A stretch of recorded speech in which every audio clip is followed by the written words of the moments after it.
They told me for years there was no money in podcasting. Well, they were all wrong. Next year's ballot's going to be interesting. So we have Scott Rowland, Todd Helton, Billy Wagner, Andrew Jones, Gary Sheffield, A-Rod, Jeff Kent, Manny Ramirez, Omar Vizquel, Andy Pettit, Jimmy Rollins, Bobby Abreu, Mark Burley, Torrey Hunter, all returning on the ballot. New people, we got Carlos Beltran, John Lackey, Jared Weaver, Jacoby Ellsbury, Matt Cain, and Johnny Peralta. Now, names on this list, I don't see any of them getting in, to be honest. The new guys or overall, the whole list. Overall. Wow. Okay. I don't see any of them getting in. So let's start with the people returning on the ballot. Starting with, so next year will be Jeff Kent's 10th year on the ballot. Is that right? I don't know if that's true or not. Hang on. I got confused here. Oh, I screwed up. All right, 2023 official ballot. All right, so next year will be Scott Rowland's 6th year on the ballot. This year, he got 63.2. So, Scott Rowland, I just don't see him as a Hall of Famer. Yeah, I don't either. He's like the most likely. People who should, in my opinion, A-Rod, 1,000% should be a Hall of Famer. Okay, so I've got maybe a little bit of a hot take on this, but with the whole controversy surrounding players as far as steroid use and things like that, I think that in a way they kind of made a decision that left them with one of two possible outcomes, and if they can get both, well, good for them. But I don't know if it necessarily if they merit both. So by using performance enhancing drugs, and I'm not saying that if you use them, you're automatically out, but you're kind of choosing either better numbers from year to year or eternal fame. And maybe you can't have both, and I think they made the decision by using the drugs. They're saying, okay, well, I'm going to put up some crazy video game numbers, or I'm going to enhance my career in that respect, enhance my salary for the next 5-10 years, whatever it might be. But there has to be a price that they pay for that. So I personally think that if they are known to have used PEDs, and again, I don't know how we can prove this, but if we can, if we would say that the PEDs usage definitely had a positive impact on their numbers to the point that they became elite, then maybe they shouldn't be let in. Okay. I mean, this is going to be debated in baseball for decades, whether they should or shouldn't be in. Right. I land in the camp that steroids save baseball, like hands down. Steroids save baseball, because you had the '94 strike, and then when they came back, baseball wasn't popular. The fans were pissed off. Like, people just were not interested in baseball. No one cared that the owners and the players were bickering about money. It's like, I don't feel sympathy for either of you. You both make millions of dollars, and I'm over here doing a podcast. I don't care about any of your contract disputes. Just play the game, right? You're playing a game, millions of dollars to play a game. You shouldn't be complaining. Like, all of you, shut up. You're acting like children. But what brought them all back was the home run race of 1998 between Maguire and Sosa. Maguire and Sosa, yep. Now, no, I agree with you. You can say what you can say. Oh, the smaller ballparks, they brought the fences in. They changed the balls a little bit. No, steroids brought people back to baseball. Now, well, Maguire was hitting those balls 500 feet. So don't tell me that the ball had extra hop, or that the Johnny fences did it. Okay, his 60-second home run, it barely cleared the fence, but most of his were in the upper deck. God, that was so funny. Seeing that 60-second home run just barely gets over the fence in like Oakland or wherever it was. It's just like, man, you're the home run king, and that's the one you break it with. Like, come on now. They were putting up ridiculous numbers, but I do land the camp of saving baseball, and there's certain players who should be rewarded for saving baseball. Now, if you want to make the argument after the fact, after baseball's already saved, like the A-Rod, the Mannys, the Sheffields, hey, David Ortiz, he was caught up in some baseball steroids controversy too. He never got suspended, but he was in the Mitchell report. Yep. He was listed with Manny Ramirez in 2004. You're telling me Manny was taking steroids and got busted, but Ortiz wasn't? Please spare me your crocodile tears. But yeah, I think there's a valid argument. I think your point has merit that you make a choice and your choices have consequences. To me, it's just like, okay, but who wasn't using steroids at that era? Like, there are plenty of people who were using steroids who still put up minor league numbers in the major leagues. You still have to see the ball. You still have to hit the ball. You still have to play the game. You still have to stay healthy. So there's something to that. Yeah, steroids enhance the skills you already have. Barry Bonds is a Hall of Fame player before he took steroids. Even if you wipe out his statistics from the years he took steroids, it's still a Hall of Fame career. Right. But so if you branch this over to other sports, one of my most crushing moments as a sports fan was the 1988 Seoul Olympics. And I don't know if you remember this, but Ben Johnson against Carl Lewis was the talk of North America. This is before you were born, of course. Ben Johnson, Canadian sprinter, Carl Lewis, of course, the greatest American sprinter of all time, arguably. And they go up against each other and Johnson just blows him away. And we were just on cloud nine as Canadians. But then the very next day, we found out that he tested positive for anabolic steroids, and that crushed us.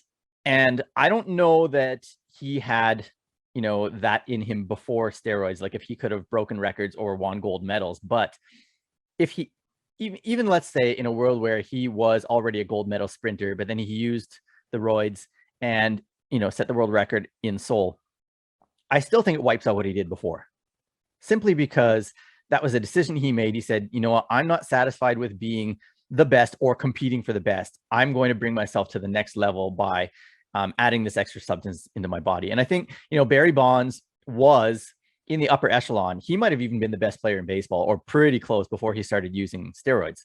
Yeah. But the question then is, why did he? That's a great question. To be honest, honestly, he probably wanted a World Series ring. He wanted nothing more than to win that goddamn World Series, and he never got it.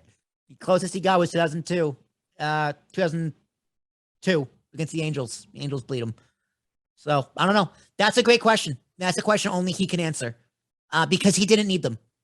A-Rod didn't need them. Maguire, Sosa, they probably needed them, to be honest. Clemens didn't need them. Yeah. Gary Sheffield probably need him. He's his 9th year next year. I don't think he gets in. Billy Wagner, I think is possible. I don't think he gets in. Manny, he doesn't get in. Omar Vizquel, his 6th year, I don't think he gets in. The one ever or next year? Ever. Okay. These are all ever. Okay. The one person I think should 1,000% get in is Andy Pettit. Okay. I mean, I don't know him well enough, but as a Yankees fan, I'm sure you know a lot about him, and you could probably make a good case for him. So Andy Pettit, let's see if I can pull up his stats here. This is batting stats. I don't care about his batting stats. I want his pitching stats. Here we go. Get pitching stats. Andy Pettit. Let's see if he's got the numbers here. Where is he? Where is his line? Andy Pettit. Well, he got 256 wins, 3.85 ERA. How many strikeouts he got? 2,400 strikeouts. So his numbers are borderline. I'll grant you, his numbers are borderline. But Andy Pettit also has the most wins in playoff history. His pickoff move is famous and notorious for one of the best ever. He is incredibly clutch in the playoffs. He has won plenty of World Series with the Yankees and almost with the Astros. I think he's had an incredible career. I am biased because I do love him as a Yankee. He was one of my favorite players. Right. Yeah. And I think this is a vote for me where personality and like what he meant for the game and the team kind of goes a long way. Yeah, I can buy that. I mean, I do think he's borderline, and I don't know him as well as you do. But so the 3.85 career ERA kind of stands out as like fairly mediocre to me. But ERA again is one of those numbers that, is it the best measuring stick? No.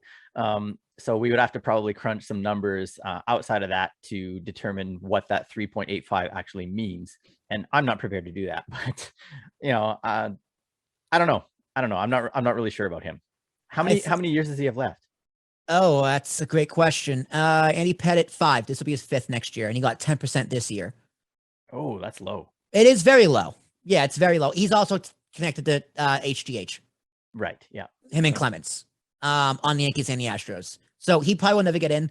But I think his impact on the game outshines his stats.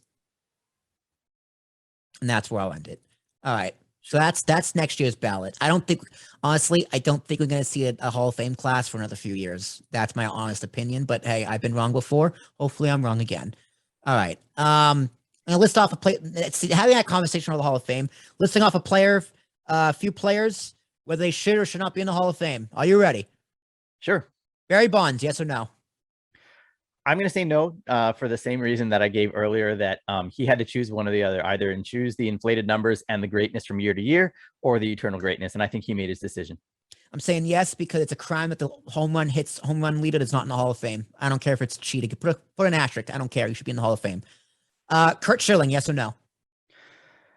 Man, that's tough. Was he associated with I don't think so. To be honest, I don't think so. Okay. I think people generally just don't like the guy. Okay, because by numbers, I would say yes for him. And I understand he is a very, hateable character. I hate him. I hate you, Kurt Schilling, and you stupid bloody ass sock. Asshole. Yeah, I mean, I think there's plenty of hateable characters, though, that got into the Hall of Fame.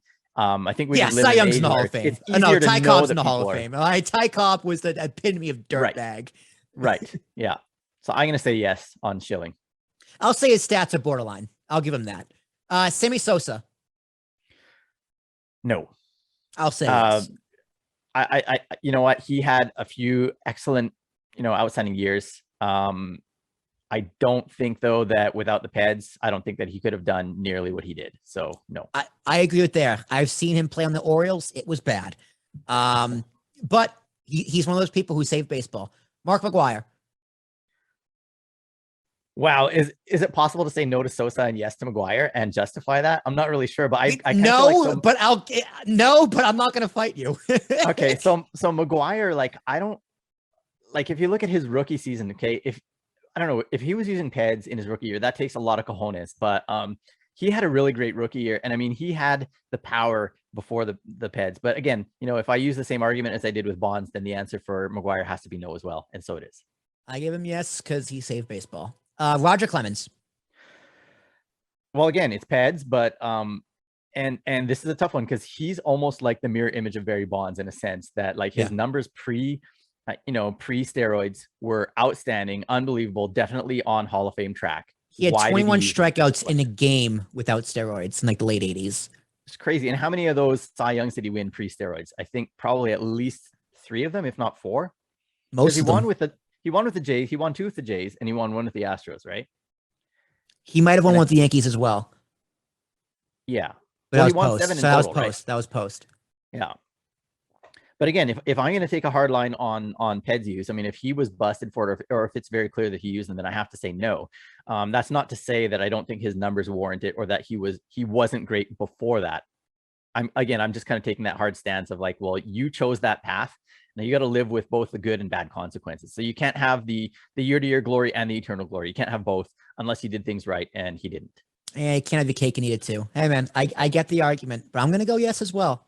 I think the numbers, again, because he had the numbers before the steroids. So if you want to put an asterisk on it, fine. I think he should be there. A-Rod. So A-Rod is the same thing, right? I mean, you look at his numbers, you look at how he did as a rookie back in Seattle. He had an outstanding rookie campaign. And then after that, he was absolutely unbelievable. Went to the Rangers. He was great there. Went to the Yankees. He was outstanding there as well. Personally, I don't like the guy, but I definitely think he's got some unbelievable numbers. And yeah, you know what? As much as I'm saying no to all these guys because of Peds, if they were to make a blanket decision and say, you know what, all these guys get in, they all get asterisks next to their name. And if you were to tell me that, we're letting them in or we're not using Peds as a measuring stick or as a penalty, then I would say yes to him. Absolutely. I mean, you look at those numbers, you look at the career he had. Yeah. Outstanding player. I'll also say this for A-Rod. He was punished for steroids. He was suspended twice. True. So he didn't necessarily have his cake and eat it too. He had his cake and he got it taken away. So yeah. When do you forgive a guy? When is enough enough?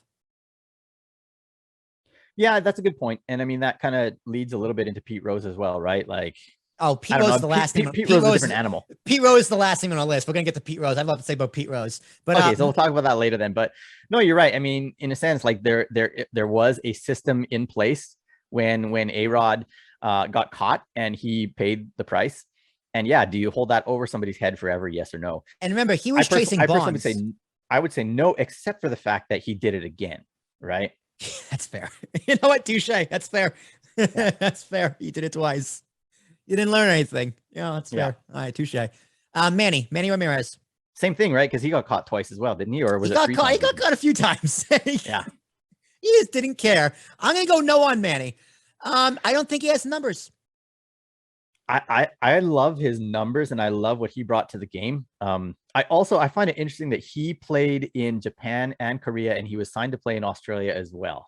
As recently as like 2 years ago, but because of COVID, I think, and maybe his own physical condition, he didn't ever get to play there. But the fact that he just loves the game so much that he's playing overseas well into his late 40s.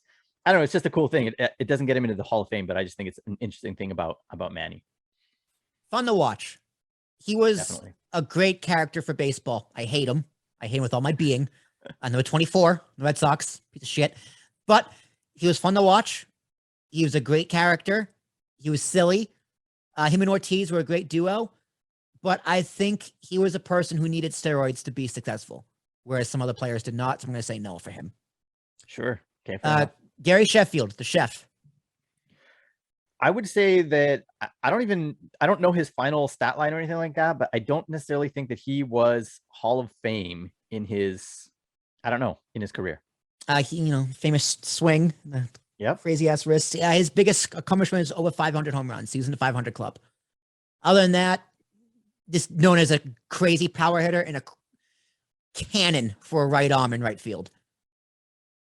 Yeah, I mean, 500 career home runs is definitely nothing to sneeze at. There's only a handful of guys that have done that. And so in that respect, well, he was also tied in with was it the Mitchell Report?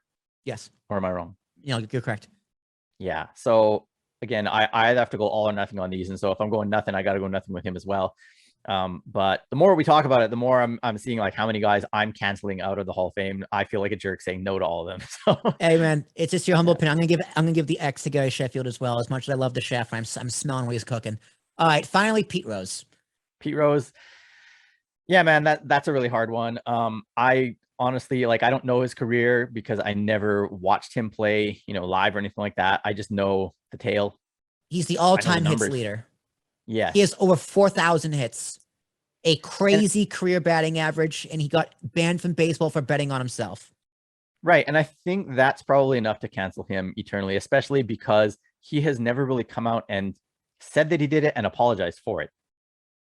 Or maybe he said that he did, but he didn't apologize. Is that right? Yeah, I think he had some kind of half-assed apology a year or two ago. Yeah. But because I think he wanted to be like a manager or an assistant manager or something. He wanted to be back in the game. Here's the thing of Pete Rose. That's interesting because Phil said the same thing. Phil almost said word for word the same thing you said. I'm going to tell you what I told him. I don't think he has anything to apologize for. He's a jerk. Yes. He's an aggressive player and a garbage human being, from what I've heard. Don't know the guy personally. Right. However, he gambled on baseball. Unlike Joe Jackson in the Black Sox in 1919, he bet on himself to win. Right. I don't see the harm in that. I don't see it against the integrity of the game because he's not rigging games. He's playing the game the exact same way, if not harder, than he would if he didn't bet at all. Right. So I don't see any negative downside to him betting on himself to win a game or his team. I don't see it. I don't get what all the outrage is for. Is it disrespectful for the game itself? If so, how? So I think it's the integrity issue though, and it's also the fact that if they forgive this and if they let him off for this, then they're kind of opening the door to other people doing it too, or they're saying, well, you let Pete do it, or you're okay with Pete doing it, so why not me? And it just becomes really gray and it's a slippery slope. And I guess that's the hard line they have to draw. I guess, but I don't see an issue in morality with betting on yourself to win. Like if you can bet on other sports, yeah, you shouldn't. I mean, you probably shouldn't do it. Yeah, definitely not to make yourself lose. That's blatantly cheating. Right. But to bet yourself win, I think it's a victimless crime. Okay. All right. I mean, I'll grant you that, but I don't know. I mean, I think like his apology in recent years, there's motivation behind it, and it may not be sincere. And who am I to be, judge, jury, and executioner on him? It's not my place. And so I'm gonna pass on this one. It was a very whelming apology. But yeah, I'm gonna say 1,000%. He deserves to be in the Hall of Fame. You want to plead the fifth? Eh? You're not an American, but I'm gonna grant it. You're right anyway.